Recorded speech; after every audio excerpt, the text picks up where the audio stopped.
Welcome students that are doing school subject Biology Module 1, DES BIO21. This presentation will help you to prepare for the upcoming examination. So these modules, it's very important in your biology study career, and it consists of, it's divided into 11 units, from unit 1, characteristic of living things, to 11 unit, which is a defense mechanism of a human body. Very interesting topic. Now, let's highlight some of the key area. Please, is to equip yourself with examination-based expectation, to highlight some of the mistakes that you have done in your assessment. Now, let's look at the key area to emphasize during examination preparation. We start with classification. Classification, we look at the definition of it, which is about grouping organisms into groups based on similar features. Now, homologous features, we classify living organisms using homologous features. What are homologous features? Are features that have a similar fundamental structure. Similar fundamental structure means when you look at the internal structure of these organisms, they are exactly the same. In terms of what? In terms of the number of bones, the type of bones that make up these organisms. Similar position, these bones, for example, are located in a similar position, and that we can only conclude that they evolved from a common ancestor. Let's say, for example, in reality, a human being legs, a human being's arm, a horse front leg, a horse front legs, a bat wing. All these three parts for these three animals. If you look at the these parts, which part? The arm, the horse front leg, the bat wing, they all have the same type of bone, and these bones are located in the same position. What are these three bones? They have the humerus, the ulna, and the radius. They are all located in the same position. That tells us that if we can group these organisms in one group, and when we group them in one group, we are using which features? Homologous features. Let's talk about the type of classification. The type of classification, we have natural classification, which is grouping organisms into groups based on homologous features, the type of protein they have, and the type of nucleic acid. Nucleic acid means, do they have DNA or they have RNA? Artificial classification uses dichotomous scheme. It uses superficial features. Let's say, for example, they look at all organisms with wings. So that means you have to group a bat and a birds in one group. But in terms of the structure, biological structure that these organisms have, they don't have any structural features in common, because a bat and a bird have different structures. Then we move on to drawing skills. Drawing skills in biology is very, very important. We are observer, we are investigator. When you carry out an observation, you need to report to what you have observed. So the drawing skill in biology must have the following: the line quality, the outline. For you to get a line, good line quality, please use an HB pencil. Your drawing must be large. Large means half of the space provided, not half of the page, half of the space provided. Don't shade, because shading cover the parts. Correct labeling. The labeling, all your drawing must have a label, and you must have labeling line that are all pointing on one side. Now, let's talk about the virus as one of the main features of living things, because it possesses the genetic material which enable it to reproduce. The cell structure, we have a cell structure in prokaryotic cells and eukaryotic cells. We also have cell structure in plant cell and animal cell. The cell structure in prokaryotic cells and eukaryotic cells. The cell structure in plant cell and animal cells as well. Now, the diversity of living things. The diversity of living things, we are looking at the main 5 features in kingdom prokaryotes, kingdom protista, kingdom fungi, as well as kingdom animalia. We also look at the phylum called cnidarians. Please, cnidarians. Their main features is they have a single opening. They have a bag-like structure. Single opening means that they only have one opening, which they use for feeding and defecation. They have a bag-like structure or a sac-like structure. Now, because the cnidarian, they also call diploblastic. Diploblastic means that they have only 2 tissue layers. They are very simple. The cnidarian do not have a mesoderm. So they don't have a body cavity. That's why they're simple or less advanced.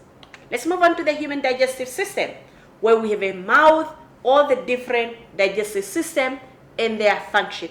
Let's talk about the level of organization, where we start with the cells, the tissue, the organs, and the organ system.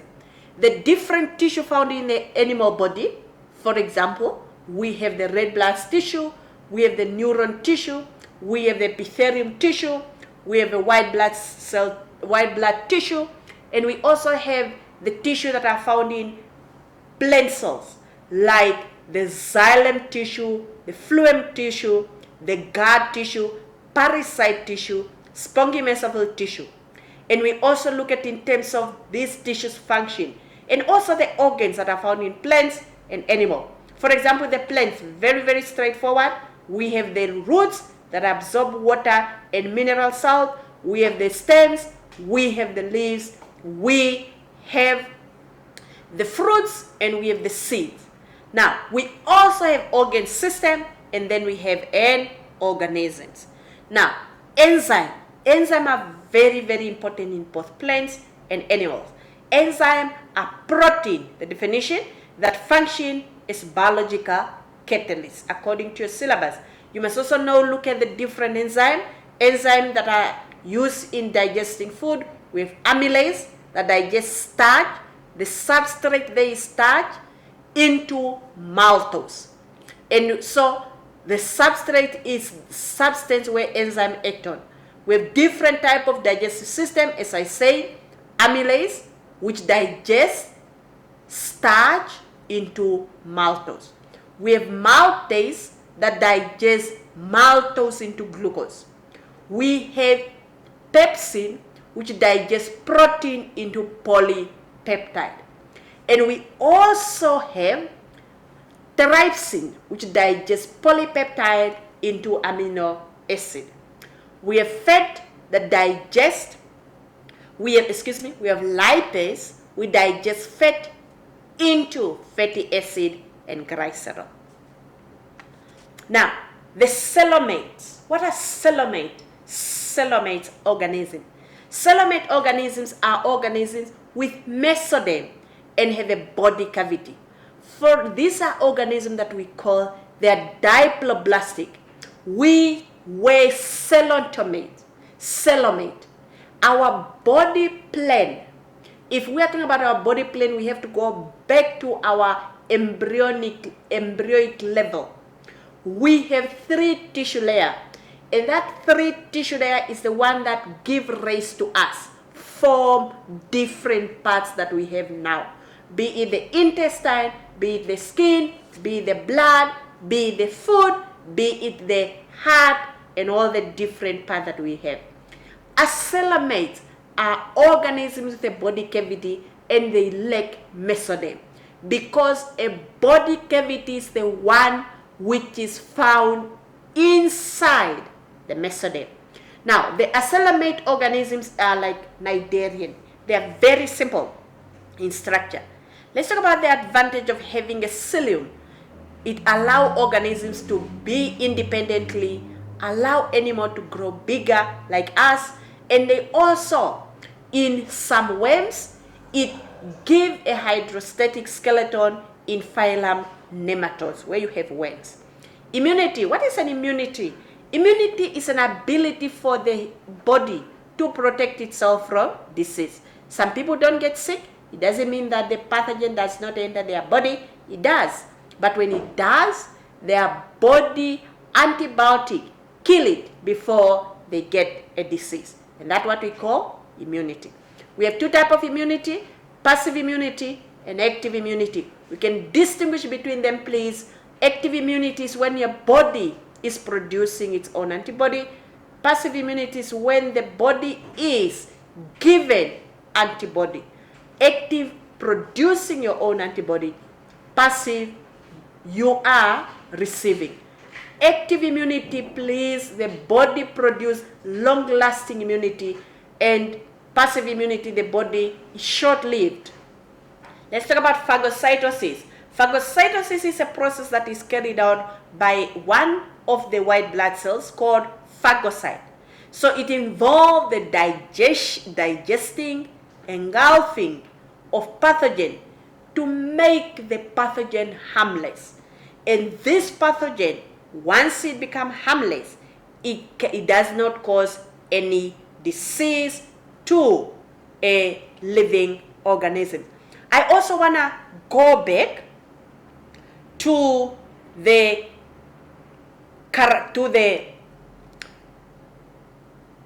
unit that you need to prepare here. Now, the light microscope. In the light microscope, we do have different parts of a microscope: the eyepiece, the body tube, the objective lens, the hand, the base, and you have the coarse adjustment and the fine adjustment, as well as the function. Passage of substances, where we look at osmosis, diffusion, and osmosis, diffusion, as well as facilitated diffusion and active diffusion. These are ways where substances move into and out of the cells. So another thing to pay attention to, it is the enzyme, in terms of the property of the enzyme, in terms of definition of enzyme, in terms of how enzyme is used as a biological catalyst. When it comes to plant nutrition, where we have the leaf, minerals, and photosynthesis, we have certain minerals such as the nitrate, the phosphate, and the potassium. The nitrate are needed for the formation of amino acid, and the amino acid are needed by the plant to produce protein. And protein is needed for the plant to grow or to be stored so that it can be eaten up by animals. We also have an iron, a mineral, which is important in plants, phosphorus, which is needed for roots development, and potassium for seeds, fruits development and growth. We also have in human, in terms of a balanced diet, in terms of source of minerals, we have certain food that are rich in certain minerals. For example,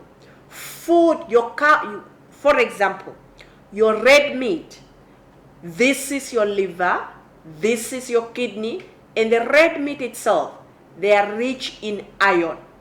And you have a balanced diet, meaning that you need to eat food in the right amount and the right proportion. Issue of the alimental canal, digestion process, that one I mentioned it already. Transport system in human beings, this is where you have different blood vessels. This is where you have a heart. And when we are talking about the heart, we have to pay attention to the following part: the chambers of the heart. We have to look at the chambers of the heart. We are looking at the right atrium, the right atrium, the left atrium, the right ventricles, and the left ventricles. And in terms of their function, the blood vessels, the vena cava, the vein, vena cava, pulmonary vein, as well as pulmonary artery and aorta. Remember, blood flow into the heart through the artery. From the right side, blood has to flow, and this blood is called deoxygenated blood, has to flow to the heart so that this blood can get rid of carbon dioxide and pick up oxygen.